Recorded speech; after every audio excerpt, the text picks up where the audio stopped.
Halo, jumpa lagi bersama saya Ferry Lopo. Kali ini kita akan berbincang-bincang sedikit dan tema kita pada hari ini adalah gereja dan politik. Memasuki Indonesia merdeka, gereja-gereja di Indonesia mempersiapkan diri menjadi gereja Indonesia, yakni gereja-gereja yang bersatu menjalankan panggilan, pelayanan dan kesaksian dalam Indonesia mengisi kemerdekaan. Inilah esensi gerakan oikumene gereja-gereja di Indonesia yang digagas mengikuti perjuangan nasional menuju Indonesia merdeka dan diwujudkan melalui pembentukan wadah-wadah keesahan gereja. Salah satunya adalah Majelis Kristen Indonesia Bagian Timur yang dibentuk di Malino pada tanggal 17 Maret 1947. Badan Oikumene gereja-gereja di Indonesia bagian timur ini menjadi pembuka jalan dalam proses pembentukan Dewan Gereja-gereja di Indonesia sejak tahun 1984 menjadi PGI yang berhasil dibentuk pada hari Pentakosta tanggal 25 Mei 1950 di Jakarta. Demikianlah untuk Indonesia yang merdeka dan bersatu, gereja-gereja berupaya menjadi satu, bukan untuk melebur menjadi satu organisasi gereja seperti Inseker pada zaman kolonial, melainkan mewujudkan kesatuan dalam kepelbagaian, yakni banyak gereja namun dengan visi dan misi yang sama dalam beragam aksi kesaksian dan pelayanan masing-masing. Dengan demikian, melalui gerakan oikumene, gereja-gereja berusaha bersama mengisi kemerdekaan Indonesia melalui kesaksian dan pelayanan di tengah-tengah masyarakat Indonesia. Gereja bukan hanya sekedar lembaga ritual keagamaan, melainkan alat yang dihadirkan Tuhan di dalam dunia untuk kesaksian kerajaan Allah mengenai kasih, keadilan, dan damai sejahtera dalam Kristus. Karena itu, gereja terpanggil untuk melakukan transformasi kehidupan manusia, pribadi maupun masyarakat. Gereja berfungsi politik, bukan politik kekuasaan, melainkan politik moral dalam membina Indonesia menjadi rumah kediaman bersama atau masyarakat Indonesia yang maju.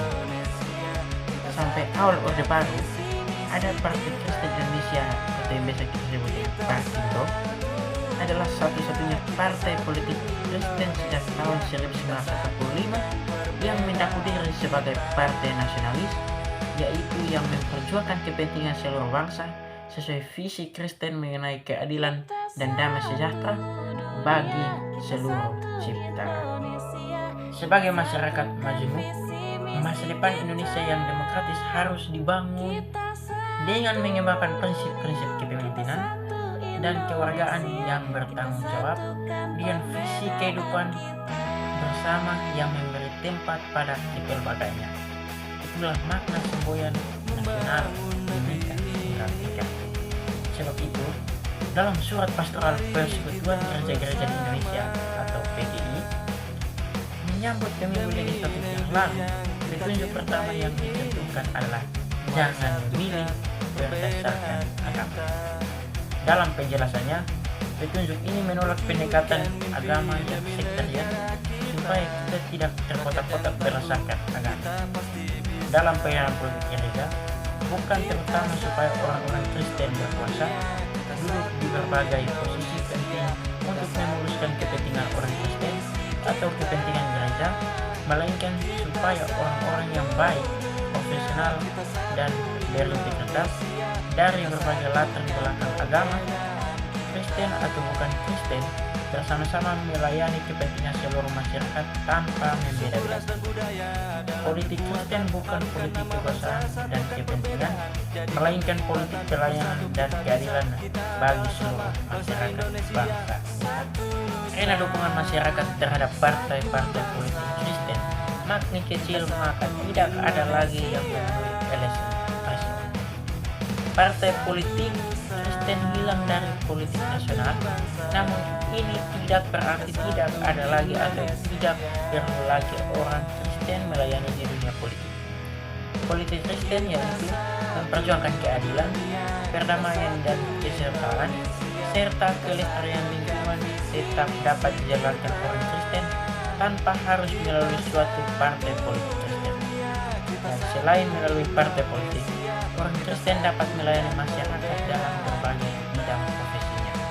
Untuk itu, gereja wajib melakukan pendidikan politik, memperlengkapi warganya berperan dalam masyarakat. Selain pendidikan politik, peran politik gereja juga dijalankan sebagai kekuatan moral sosial melalui panggilan profetis, menyampaikan kritik kenabian kepada pemerintahan dan masyarakat menyangkut ketidakadilan dan kezaliman atau pelanggaran HAM, kerusakan lingkungan, dan diskriminasi. Partisipasi politik Kristen di Indonesia selama ini tersandra dari dalam. Pertama, oleh Islamofobia, ketakutan terhadap Islam. Padahal, tidak semua umat Islam menakutkan. Di bidang politik, terdapat kawan-kawan Islam sehaluan yang mempertahankan Pancasila, kebebasan dan kemajemukan, dan mau bersama-sama berjuang untuk keadilan dan kesejahteraan, serta menolak gerakan-gerakan radikal fundamental. Fenomena politik Islam memang merupakan masalah pelik dalam sejarah bangsa kita, baik yang gigih memperjuangkan ideologi Islam di jalur konstitusional maupun yang terikut dalam garis keras gerakan transnasional yang mencita-citakan khalifah Islam sedunia. Di kalangan orang Kristen sering diungkapkan ketakutan terhadap politik Islam. Memang ada gerakan-gerakan politik Islam, namun sejak pemilu pertama tahun 1955, umat Islam Indonesia membuktikan diri sebagai mayoritas pendukung Pancasila. Sebab itu, penting membina hubungan baik dengan semua saudara-saudara Muslim atau Muslimah yang berpaham moderat, terbuka, dan saling menghargai dalam perbedaan untuk bersama-sama membina Indonesia sebagai rumah bersama. Kedua, terkait dengan ketakutan itu, politik Kristen berfokus pada kepentingan sektarian dalam format primordialisme dari Kristen oleh Kristen untuk Kristen. Politik Kristen seharusnya merupakan bagian dari pelaksanaan panggilan gereja melayani dunia dalam rangka teologis kasih Allah kepada dunia melalui gereja. Terkait pelayanan politik Kristen itu juga perlu diberi perhatian di sini dua hal, yaitu keterlibatan institusi atau pimpinan gereja dalam politik dan keterlibatan para pendeta secara pribadi. Pertama, gereja melayani di bidang politik, tetapi tidak boleh terlibat dalam politik praktis atau politik kekuasaan, karena gereja bukan organisasi politik dan tidak boleh menjadi ordebo atau organisasi bawahan suatu partai politik. Pimpinan gereja tidak boleh menjadi tim sukses suatu partai atau kelompok politik dan mengambil hak pilih warganya untuk memilih partai politik atau calon yang seharusnya masing-masing pilih secara langsung, umum, dan rahasia. Jadikan bahwa ada jemaat-jemaat di pedesaan dan di perkotaan menjual suaranya kepada caleg demi sejumlah uang atau materi untuk pembangunan gedung gereja. Itu termasuk money politik dan secara teologis itu adalah dosa. Dalam keadaan normal di mana pilihan-pilihan politik yang ada relatif baik, pimpinan atau lembaga gereja harus bersifat netral.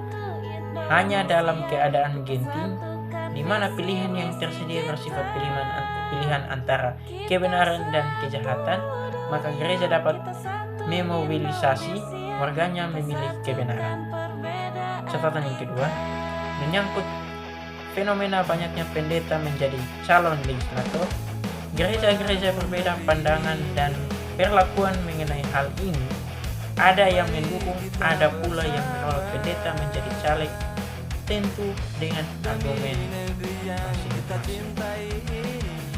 Dari sekian penjelasan di atas, ada 3 alasan yang dapat saya berikan sebagai catatan penting dalam diskusi kita pada hari ini. Yang pertama adalah dari materi atas, saya mencatat 3 alasan untuk menolak pendeta berbentuk praktis menjadi caleg, menjadi tim sukses kampanye, caleg atau parpol, menjadi pengurus partai politik atau menjadi pejabat negara. Alasan pertama, panggilan menjadi pendeta adalah panggilan khusus yang terkait dengan penyerahan diri secara utuh untuk menjadi pelayan gereja Tuhan, hidup dan pelayanan yang seluruhnya terfokus pada gereja. Alasan yang kedua, pendeta adalah pemimpin umat yang harus mendampingi semua umatnya yang berbeda pilihan politiknya secara pastoral, bukan masuk pada salah satu pilihan politik dan menyisihkan yang lain. Seorang pendeta yang berpolitik sadar atau tidak akan memanfaatkan tugas pelayanan gereja untuk kepentingan politik partainya. Mimbar pemberitaan firman Allah dapat menjadi mimbar kampanye. Terkunjungan pastoral berubah fungsi menjadi konsolidasi partai dan seterusnya. Ketiga, kalaupun seorang pendeta mau berpolitik praktis, silahkan memilih menjadi politikus. Dia mempunyai hak konstitusional untuk itu sebagai warga negara, tetapi dia harus meninggalkan sama sekali jabatan dan gelar kependetaannya, tidak boleh merangkapnya, supaya jangan mengabdi kepada dua tujuan, yaitu kepada pimpinan gereja dan pimpinan partai. Ya, dan sekian sedikit yang bisa saya bagikan pada pertemuan kita kali ini, dan sampai jumpa pada pertemuan kita yang